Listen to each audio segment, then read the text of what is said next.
इस कार्यक्रम के प्रायोजक हैं कृषि एवं किसान कल्याण मंत्रालय, भारत सरकार। हर जोखिम से निकल कर फसल आए, सुरक्षित हो जाए। फसल बीमा से हर किसान अब आत्मनिर्भर हो जाए। संकट के समय प्रधानमंत्री फसल बीमा योजना किसानों के लिए वरदान है। अब सूखा पड़े या बाढ़ आ जाए, कोई डर नहीं। अब ओले पड़े या कीट पतंगे फसल खा जाए, कोई फिक्र नहीं, क्योंकि हमने लिया है प्रधानमंत्री फसल बीमा। बुआई से फसल कटाई तक हर जोखिम का दावा, न्यूनतम प्रीमियम पर अधिकतम भुगतान का वादा। योजना से हर साल जुड़ रहे हैं 5 करोड़ से ज्यादा किसान। अब आपकी है बारी। नजदीकी कृषि कार्यालय, सहकारी समिति, बैंक शाखा, अधिकृत बीमा कंपनी या जन सेवा केंद्र में स्वेच्छा से करा सकते हैं पंजीकरण। फसल बीमा पोर्टल या फसल बीमा ऐप द्वारा भी कराया जा सकता है पंजीकरण। प्रधानमंत्री फसल बीमा योजना, आपकी फसलों का संपूर्ण सुरक्षा कवच। कृषि एवं किसान कल्याण मंत्रालय, भारत सरकार। किसान वाणी कार्यक्रम सुनने वाले सब बाण भाइयों ने धर्मवीर भाई की राम राम। भाइयों, आज के किसान वाणी कार्यक्रम में जो प्रमुख विषय है वो हमने लिया है पशुओं का, और पशुओं में भी उन पशुओं का कि जो ब्यात आए पशु हैं, उनकी ब्याने से पहले भी देखभाल की ज़रूरत है, उनकी ब्याने के समय भी देखभाल करने की ज़रूरत है, और ब्याने के बाद भी उनकी देखभाल करने की ज़रूरत है।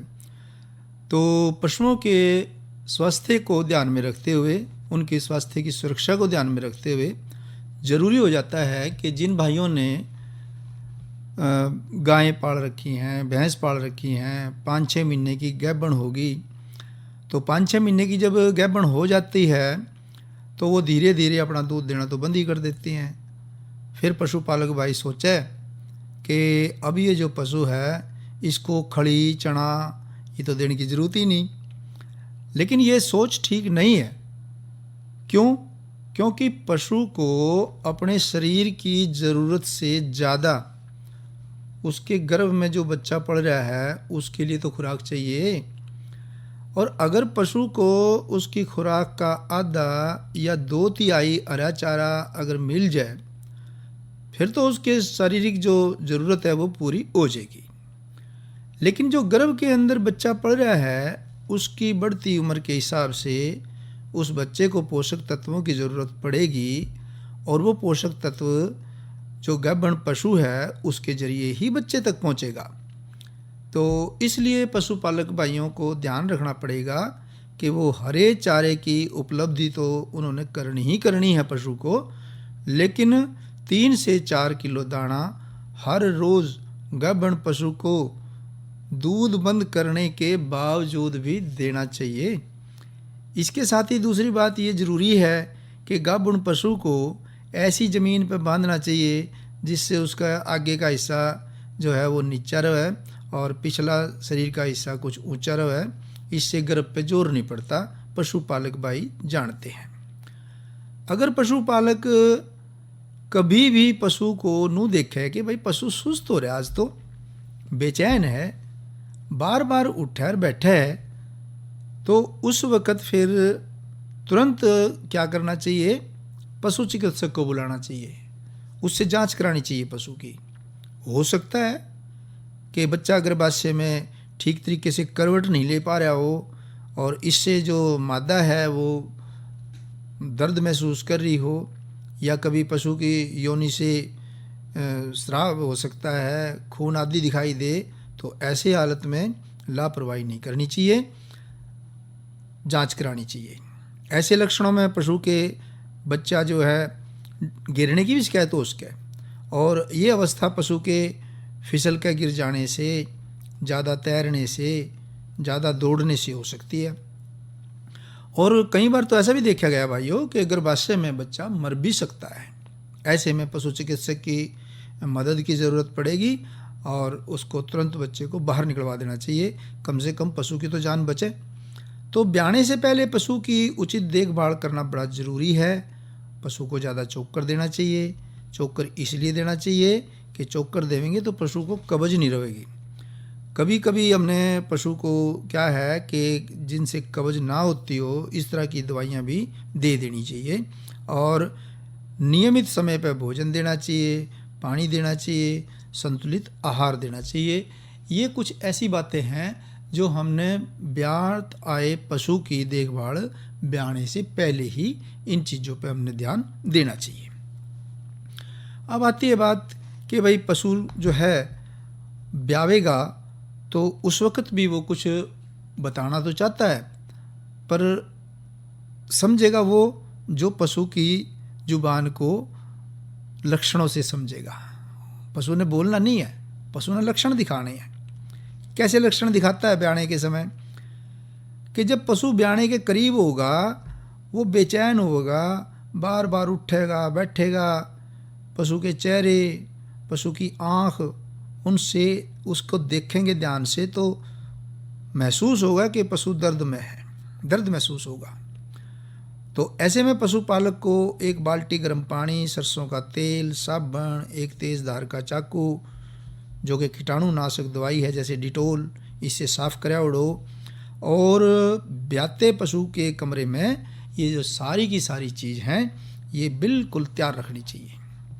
तो पशु को ब्याते समय ऐसे कमरे में बांधना चाहिए कि जिसके फर्श पर पराली गिर रही हो, भूसा गिर रहा हो, गन्ने की पत्ती बिछ रही हो। तो इससे क्या है कि पशु को बैठने में आराम महसूस होगा और जब बच्चा बाहर आवेगा तो वो जो है उसको चोट भी ना लगे। तो जो ऐसे में हमने ज़रूरी बात है कि अगर हमने खुद ज्ञान नहीं है तो हमने कोई गांव का बुजुर्ग बुला लेना चाहिए जिसका तजर्बा हो। तजर्बेकार आदमी का होना बहुत ज़रूरी होता है, पशु के नज़दीक होना। और या फिर हमने पशु चिकित्सक को बुला लेना चाहिए। अगर हमने देख रहे हैं कि हमने भी पहली बार हमने मान लिया, किसी पशुपालक ने मान लिया पहली बार ही ये काम हो रहा है, तो फिर ऐसे में उसने ये समझ लेना चाहिए कि उसको पशु बड़ा कीमती धन है और उस कीमती धन की रक्षा करने के लिए चाहे हमने पशु चिकित्सक बुलाना पड़े और चाहे हमने फिर कोई गांव का बुजुर्ग अपने पास रखना चाहिए। तो बात आती है कि पशु ब्याने के बाद हमने क्या कुछ देखभाल करनी चाहिए, ये भी बात समझ लेने की है। बच्चे के योनि मार्ग से बाहर आने पर मादा पशु को आराम महसूस हो जाएगा। वो खड़ा होकर अपने बच्चे को चाटना शुरू कर देगा। चाटने देने से पहले ही पशुपालक को सबसे पहले बच्चे की नाभि जो है, सुंडी जो है, उसको 3 से 4 इंच आगे नाड़ को आगे से बांध के और उसके आगे पास रखे और साफ चाकू या ब्लेड से उसको काटे ताकि बच्चे का जो जेर से संबंध खत्म हो जाए। काटे गए हिस्से पर डिटोल लगा ले और बच्चे का शरीर सूती कपड़े से गर्म पानी की मदद से साफ करना चाहिए। बच्चे की जो बड़ी हुई पीली रंग की जो खुरियों हैं, कच्ची खुरी, उनको काट देना चाहिए ताकि बच्चा जो खड़ा होगा ना फिर वो फिसले नहीं। और जो बच्चे के जो नथुन्ने हैं, आँख हैं, इनको भी अच्छी तरीके से साफ़ करना चाहिए ताकि जो वो बच्चा है वो ठीक तरीके से सांस ले सके। और मादा पशु के जो थन हैं फिर वो गर्म पानी से साफ़ करके और बच्चे के मुंह में थन देकर दूध पिलाने में उस बच्चे की मदद करनी चाहिए। पशु के ब्याने के 4 से 8 घंटे के अंदर पशु जो है वो जहर आम तौर पर गिर देता है, लेकिन ध्यान ये रखना है कि जहर बाहर निकलते ही उसे पशु से भी दूर कर देना है और गहरे खड्डे में हमने उसको दाबना है। नहीं तो क्या होता है कि कई बार पशु ना जहर को खा जाता है और इससे फिर क्या है कि उस जहर के अंदर जो हार्मोन है वो पशु की दूध देने की क्षमता पे बुरा असर डालते हैं और पशु पूरे ब्यात अपनी क्षमता के अनुसार दूध नहीं दे पाता। पशु का भी नुकसान है, पशुपालक का भी नुकसान है। तो अगर पशु जहर खा जाए तो उसको 300 से 400 ग्राम मैगसल्फ या खाने के नमक का घोल तुरंत पिला दें ताकि वो पेट में पच ना सके जहर, और पशु चिकित्सक को बुला के पशु का उचित इलाज के साथ साथ नस में 20-25% ग्लूकोज सलाइन की 3-4 बोतलें ज़रूर लगवा दें या फिर जैसा पशु चिकित्सक सलाह दे उसके चिकित्सक की सलाह के अनुसार अगली कार्रवाई अमल में लावे ताकि जो जहर के हार्मोन हैं वो खून में और पशु के शरीर में असर ना कर सके। भाइयों, कभी कभी देखा गया है कि पशु की जेर अपने आप बाहर नहीं आती या जोर लगाने पर पूरा गर्भाशय ही बाहर आ जाता है पशु का। तो जब पशु चिकित्सक नहीं जब तक आ जाता तब तक बाहर आए गर्भाशय के हिस्से को पूरी सुरक्षा के साथ कुत्ते से कौवे से बचा के रखना चाहिए। गर्म पानी से धो के घी या तेल लगा के साफ हाथों से गर्भाशय को अंदर कराया जा सकता है। इसके लिए भी किसी बुजुर्ग जो इस मामले में इंसान है उसकी मदद ली जा सके, तजर्बेकार इंसान की मदद ली जा सके। लेकिन गांव वालों में क्या है, जूते से उसको जेर को अंदर करने की कोशिश करी जाती है। ये तरीका बिल्कुल गलत है। मादा पशु को गुड़ देवें, सूंठ देवें, अजवाइन, हल्दी चूर्ण, देसी घी डाल के 2 टाइम 3 दिन तक जो है अरीरा या ओंटी देना चाहिए। इससे पशु को ताकत मिलेगी और ताकत मिलने के साथ साथ जो पशु का जो पेट है और आंतों की जो पाचन क्रिया है वो ठीक तरीके से दुरुस्त हो जाएगी। जेर निकलने के 2 से 3 दिन बाद से ले लें, 2 से 3 दिन बाद से यूट्रोटोन, अर्बोगाइन ये दवाई हैं। ये 100 मिलीलीटर सवेरे, 100 मिलीलीटर शाम को गुनगुने पानी में मिला के 3 दिन तक दी जा सकती हैं पशु चिकित्सक की सलाह से। तो इससे क्या होगा, इससे गर्भाशय में रुका और छटाव जो है वो आसानी से बाहर आ जाएगा। और ब्याने से कम 1 हफ्ते तक पशु को नरम चारा देना चाहिए, घास ही देनी चाहिए। बिनोड़ा, खड़ी, दाना, ये इस तरह की जो खुराक है ये 1 हफ्ते के बाद, और वो भी एकदम नहीं, धीरे धीरे बढ़ानी है। तो क्योंकि गाभण जो पशु का जो गाभण का काल है, जो गाभण का समय है, अवधि है, वो पशु की उस दौरान जो है पाचन क्रिया जो है थोड़ी कमज़ोर हो जाती है। तो ये कुछ बातें हैं भाइयों, अगर हम इन बातों का ध्यान रखेंगे हम अपने पशु ने भी बचा लेंगे, हम अपने आप ने भी बचा लेंगे और हम दूध का उत्पादन भी बहुत अच्छे तरीके से और ज़्यादा कर पाएंगे। तो इस चर्चा के बाद अब करेंगे मनोरंजन। आइए सुनते हैं आस्था वर्मा की गाई ये रागनी।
शकल मने हेरायत वाला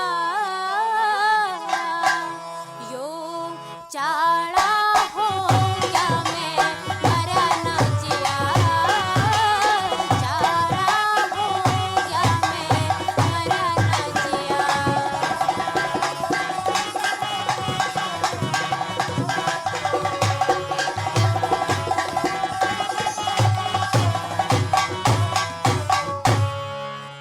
यो जीना दो दिन का कुछ बटता ना तन का यो जीना दो दिन का कुछ बटता ना तन का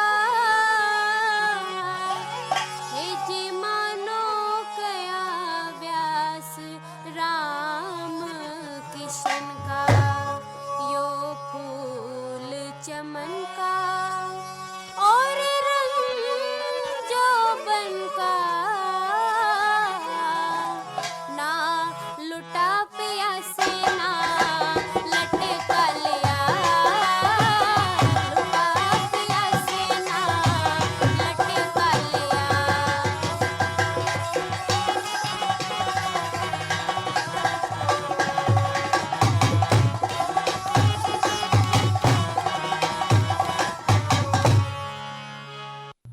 अभी आप सुन रहे थे ये रागनी, जिसको आवाज़ दे रही थी आस्था वर्मा। इस रागनी के बाद क्यों ना आपको मौसम की जानकारी दे दें। तो आज के मौसम के बारे में सूचना ये है कि आज का अधिकतम तापमान 40 डिग्री सेल्सियस रहा और न्यूनतम तापमान रहा 29 डिग्री सेल्सियस। आसमान में छितराए से बादल छाए रहे। कल के बारे में भी पूर्वानुमान यही मिला है कि कल अधिकतम तापमान बढ़ेगा 2 डिग्री सेल्सियस बढ़ करके ये 40 से 42 डिग्री सेल्सियस अधिकतम तापमान रहेगा और न्यूनतम तापमान में भी बढ़ोतरी होने की संभावना है। यानी कि आज 29 डिग्री सेल्सियस रहा तो कल 31 डिग्री सेल्सियस रहने की संभावना है और मौसम जो है वो आसमान में बादल से छाए रहने की भी पूरी संभावना है। कल के किसान वाणी कार्यक्रम में जो विषय लेकर के हम हाजिर होंगे वो विषय भी पशुओं के बारे में ही है। वो है दुधारू पशुओं में बांझपन की समस्या और उपचार। इस बारे में कल आप ये जानकारी ले सकते हैं। ये क्या काफ़ी ज्ञानवर्धक जानकारी आपके लिए साबित होगी। अब चर्चा कर लेते हैं भाइयों मिट्टी की, मिट्टी के स्वास्थ्य की, क्योंकि बहुत ज़रूरी है। एक तो मिट्टी, एक पानी और एक पर्यावरण। किसान के लिए ये तीनों चीज़ें ज़रूरी हैं। और किसान ही क्यों, आने वाली नस्लों के लिए, आने वाली पीढ़ियों के लिए ये तीनों चीज़ें ज़रूरी हैं। तो बात जब मिट्टी की आई है तो मिट्टी के स्वास्थ्य के लिए जो पोषक तत्व हैं उनकी कितनी उपयोगिता है और कितना कम उन मिट्टी का ध्यान रख रहे या कितना हमने ध्यान रखना चाहिए, किस तरीके से ध्यान रखना चाहिए, इस बारे में भी वार्ता या बातचीत या चर्चा होनी चाहिए। भाइयों, आप जानते हैं कि पोषक तत्वों का जो प्रबंधन है वो एक कुशल और लाभकारी पोषण के ख्याल से हमने ये बात उठाई है।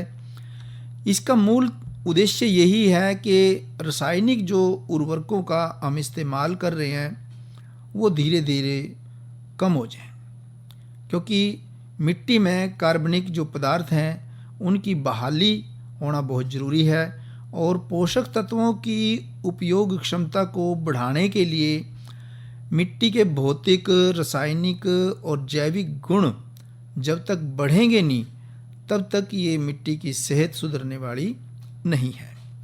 तो पोषक तत्वों में लगातार जो है कमी आ रही है और जिसकी वजह से हमारी जो मिट्टी की गुणवत्ता है उसमें भी गिरावट आ रही है। इसके लिए कुछ संभावित कारण उनकी पहचान करी है वैज्ञानिकों ने। जैसे पोषक तत्वों का जितना खनन होना चाहिए उससे भी कहीं ज़्यादा खनन हो रहा है। उर्वरक खाद्यों का ज़रूरत से ज़्यादा असंतुलित प्रयोग हो रहा है। जितना खेत में चाहिए कि ना चाहिए उस बात की कोई ख्याल ना रख करके और हम असंतुलित रूप से प्रयोग कर रहे हैं खादों का। जैविक खाद हैं, जैविक खादों का प्रयोग आज कम हो रहा है और मिट्टी में जो कार्बनिक पदार्थ हैं उनकी मात्रा में लगातार गिरावट होती जा रही है। तो जिसकी वजह से फिर जो है मिट्टी के अंदर जो पोषक तत्व हैं उनके अंदर बड़ा भारी असंतुलन होना ही होना है। तो अब समग्र पोषक तत्व प्रबंधन की अगर बात करें तो उसमें एक तो उर्वरकों का संतुलित प्रयोग करना पड़ेगा और जैविक स्रोत हैं जैसे कार्बनिक खाद हो गया, फसल के अवशेष हो गए, औद्योगिक कचरा है, इनका भी कुशल प्रबंधन करना पड़ेगा। जैव उर्वरकों की तरफ हमने आज नहीं तो कल मुड़ना ही मुड़ना पड़ेगा। फसल चक्र में हमने दलहन फसलों को अपने खेतों में उगाना ही पड़ेगा, क्योंकि वैज्ञानिकों का कहना है, कृषि वैज्ञानिकों का कहना है कि ये फसल चक्र अगर हम अपना लें और उसमें हम दलहन फसलों को ले आवें तो हमारी मिट्टी की सेहत सुधर सकती है। और एक मिट्टी के अंदर पोषक तत्वों का बहुत अच्छा साधन हो सकता है हरी खाद। तो अब हम जिक्र उठाते हैं सबसे पहले उर्वरकों के संतुलित प्रयोग के बारे में। उर्वरकों के संतुलित प्रयोग से हमारा कहना इतना ही है कि कृषि उत्पादन में पोषक तत्वों की आपूर्ति के लिए रासायनिक खाद और जैविक खादों का एक सही इस्तेमाल होना चाहिए, दक्षतापूर्ण इस्तेमाल होना चाहिए। सोच समझ के साथ, पूरी सूझबूझ के साथ इनका इस्तेमाल करना चाहिए, जिससे कि हमारी फसल भी आ जाए और हमारी जो ज़मीन है उस पे भी, हमारी जो मिट्टी की उत्पादकता है उस पे भी कोई उल्टा असर ना पड़े। और तीसरी बात कि जो हमारा पर्यावरण है, पर्यावरण के तत्वों पे भी कोई किसी तरीके का नुकसान ना हो। इस तरीके से हमने जो है उर्वरकों का संतुलित प्रयोग करना पड़ेगा। इसके लिए हमने वैज्ञानिकों की सलाह लेनी पड़ो, चाहे कृषि अधिकारियों की सलाह लेनी पड़ो कि हमने किस तरीके से करना है। इसीलिए बार बार हम कहते हैं कि भाई मिट्टी की जांच कराओ, मिट्टी की जांच करा लें। जो उनसे तत्वों की कमी हो पूछ लें हम कृषि अधिकारियों से, वैज्ञानिकों से, जी ये कमी है जी, कैसे दूर होगी, तो हम फिर उसी के हिसाब से उसको हम खुराक देंगे, उर्वरक देंगे। तो जैविक स्रोतों की जहाँ तक बात है, रासायनिक उर्वरक का ही हम प्रयोग अगर करते रहेंगे तो हालत ये होगी कि हमारी मिट्टी अनउपजाऊ बन जाएगी, जिससे प्रतिकूल भौतिक और जैविक हालात पैदा हो जाएंगे। और अगर हम रासायनिक उर्वरकों के साथ कार्बनिक और जैविक खादों का प्रयोग करना भी शुरू कर दें तो फिर इस हालत से बड़ी आसानी से हम निपट सकें और जो मिट्टी का स्वास्थ्य है और फसल का जो उत्पादन है दोनों को बेहतर कराया जा सके। तो हमें कोशिश करनी चाहिए कि खरीफ की बजाय रबी में गोबर की खाद का जो प्रयोग है वो ज़रूर करें। इसका मुख्य कारण ये भी हो सकता है कि अगर खरीफ में हम खाद का प्रयोग करते हैं ना तो ज़्यादा तापमान और नमी की वजह से पोषक तत्वों का ना ह्रास हो जाता है, जबकि रबी की जब फसल लेते हैं गेहूँ की उस वक़्त ऐसा नहीं होता। तीसरी बात है भाइयों कि जैव उर्वरक प्रभाव। जैव उर्वरक टिकाऊ कृषि प्रणाली में किफ़ायती, पर्यावरण के अनुकूल और पोषक तत्वों का अक्षित साधन है, जो कि रासायनिक उर्वरकों के पूरक कहे जा सकते हैं। एक हिसाब से जैव उर्वरक जो हैं वो रासायनिक उर्वरकों के पूरक हैं। इसलिए सभी फसलों में जैव उर्वरकों का इस्तेमाल करने के लिए आज कृषि वैज्ञानिक सलाह दे रहे हैं। जैव उर्वरक पोषक तत्वों की आपूर्ति और फसल उत्पादन में पोषक तत्वों की जो उपलब्धता है उसको बढ़ाने में एक महत्वपूर्ण भूमिका निभाते हैं।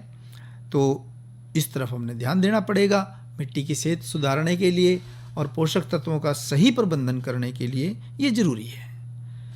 चौथी बात कि फसल चक्र में दलहन फसलों को उगावें। दलहन फसलों के रूप में अगर हम अपनी मिट्टी में हरी खाद का प्रयोग करें तो हमारी उपज भी बढ़ेगी, हमारी मिट्टी की जो उर्वरक शक्ति है वो भी बढ़ेगी और हरी खाद को मिट्टी में जब अच्छी तरीके से मिलाया और गड़ाया जाता है ना, तो नाइट्रोजन, फास्फोरस, पोटास, सूक्ष्म पोषक तत्वों की मिट्टी में घुलनशीलता बढ़ जाती है और पोषक तत्वों के जो है पुनर्चक्रण के द्वारा उनकी जो कमी ज़मीन में से दूर हो जाती है। तो ये तो हम कह ही चुके कि भाई हरी खाद का इस्तेमाल करना चाहिए। तो अब आखिरी बात क्या कि जैविक खाद और रासायनिक उर्वरकों का समग्र प्रयोग एक अच्छा विकल्प है। ना रासायनिक खादों का प्रयोग छोड़ना, ना जैविक खादों का, मतलब रासायनिक खाद कुछ कम करके और हमने जैविक खादों की तरफ मुड़ना चाहिए, जिसके साथ हमारी जो है खेती भी टिकाऊ होगी और उर्वरकों का संतुलित प्रयोग भी होगा और हमारी मृदा का स्वास्थ्य भी अच्छा बरकरार रहेगा। पोषक तत्वों का ठीक तरीके से प्रबंधन जब हो जाएगा ना, तो हमारी मिट्टी की सेहत अच्छी तरीके से सुधर जाएगी और मिट्टी की सेहत सुधरते ही हमारे पर्यावरण में भी सुधार होगा। अरे अरे अरे क्या कर रहा है? इधर इधर इधर हम बोल रहे हैं तेरे बीजू का। पुतला बोल रहा है? हाँ, पक्षियों से तो हम खेत को बचा लेते हैं, पर इन घातक रसायनों से कैसे बचाएं? मतलब? देख बेटा, तू जो ये अंधाधुंध रसायन मिलाता है ना, मिट्टी की सेहत बिगड़ने लगी है और जब माटी ही कमजोर पड़ जाएगी तो उपज कैसे सेहतमंद होगी? अरे पहले ऐसा नहीं था। पूछना अपने बड़े बुजुर्गों से, कैसे फसल लहलहाती थी, शुद्धता झलकती थी। हाँ, माटी भी तंदुरुस्त और लोग भी। अरे अब पहली वाली बात कहाँ? पर अब तो सब यही डाले हैं। सब नहीं, आज भी लाखों जागरूक किसान परंपरागत विधि से फसल उगा रहे हैं। खर्चा कम और उपज की कीमत भी बेहतर पा रहे हैं। सच है? रे बेटे एक्सपीरियंस से बता रहे हैं, धूप में बाल सफेद नहीं किए हैं। हाँ। ठीक है भाई, मैं भी आज से जैविक खेती शुरू करूंगा। माटी से प्रेम की परंपरा है, परंपरागत खेती। तो इसी के साथ ही किसान वाणी कार्यक्रम समाप्त हुआ। धर्मवीर भाई ने दे इजाजत। अच्छा भाइयों, राम राम। इस कार्यक्रम के प्रायोजक थे कृषि एवं किसान कल्याण मंत्रालय, भारत सरकार।